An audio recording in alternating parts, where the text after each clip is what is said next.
Welcome to my channel. आज हम सीखेंगे कि यदि कोई डेसिमल नंबर है और उस डेसिमल नंबर को बाइनरी में बदलना है, ऑक्टल में बदलना है या हेक्साडेसिमल में बदलना है तो उसे कैसे बदलेंगे।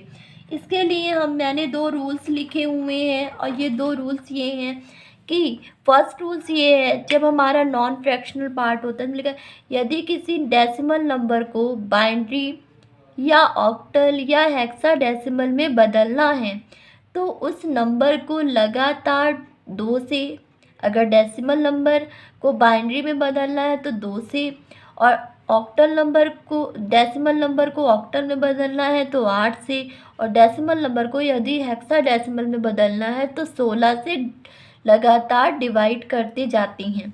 ना समझ में आया कि अगर कोई डेसिमल नंबर है उसको बाइनरी में बदलना है तो उसको 2 से डिवाइड करेंगे, और डेसिमल नंबर को यदि ऑक्टल में बदलना है तो उसे 8 से डिवाइड करते जाएंगे, और डेसिमल नंबर को यदि हेक्साडेसिमल बदलना है तो उसे लगातार 16 से डिवाइड करते जाएंगे।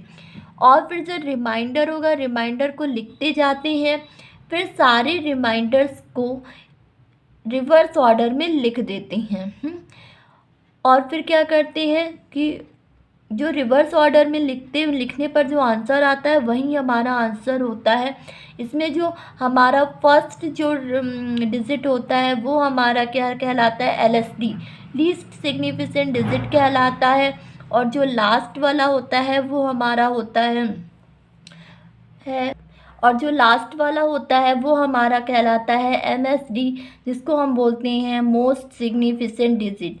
तो ये जो रूल्स था वो हमारा नॉन फ्रैक्शनल पार्ट के लिए था, यानी कि दशमलव से, इस दशमलव पॉइंट के लेफ़्ट साइड में जो भी हमारे नंबर्स होते हैं नॉन फ्रैक्शनल होते हैं उसको बदलने का ये तरीका है कि उसको 2 से, 8 से और 16 से लगातार डिवाइड करते जाती हैं। अब हम सीखेंगे फ्रैक्शनल पार्ट।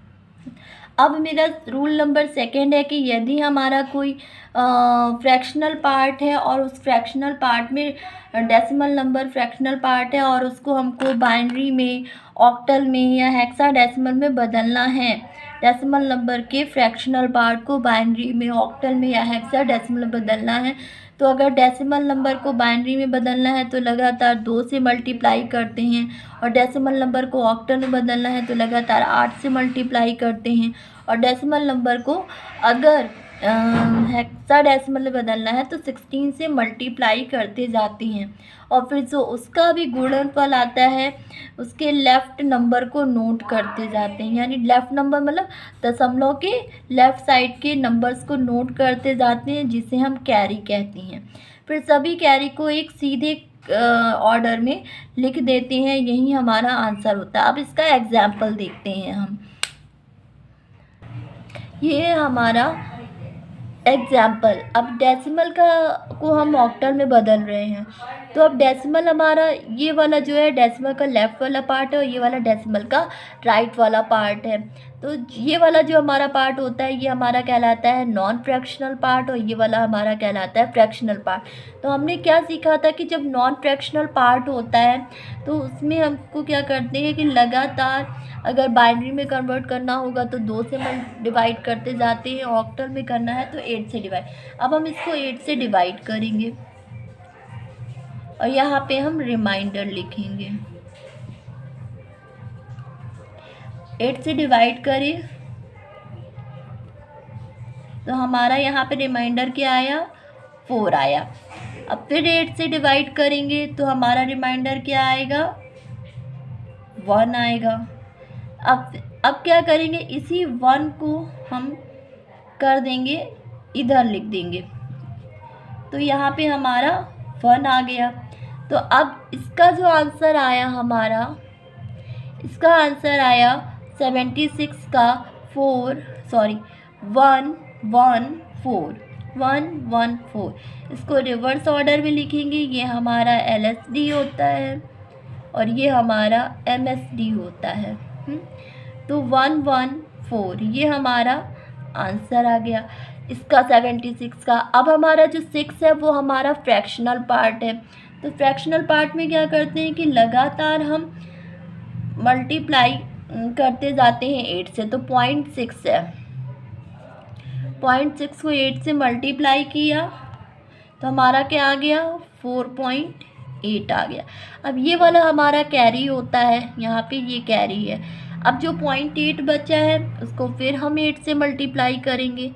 0.8 को हम मल्टीप्लाई करेंगे 8 से, तो 64 आया, 6.4 आया। तो 6 जो है हमारा कैरी हो गया यहाँ पर। अब उसके बाद फिर हम करते हैं मल्टीप्लाई 8 से, फिर 8 से मल्टीप्लाई करेंगे। किसको मल्टीप्लाई करेंगे, कैरी को छोड़ देंगे, केवल 0.4 को मल्टीप्लाई करेंगे 8 से।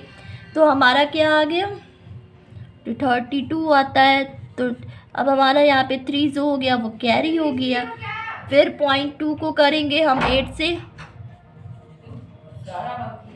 1.6 आ गया। तो यहाँ पे हमारा 1 जो है वो कैरी हो गया।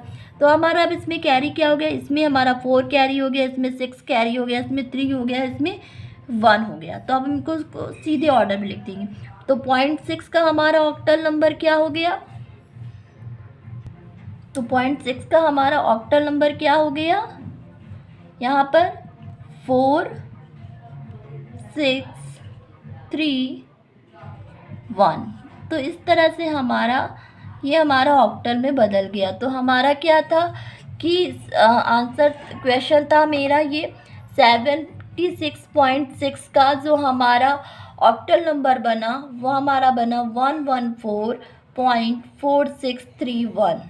Thank you.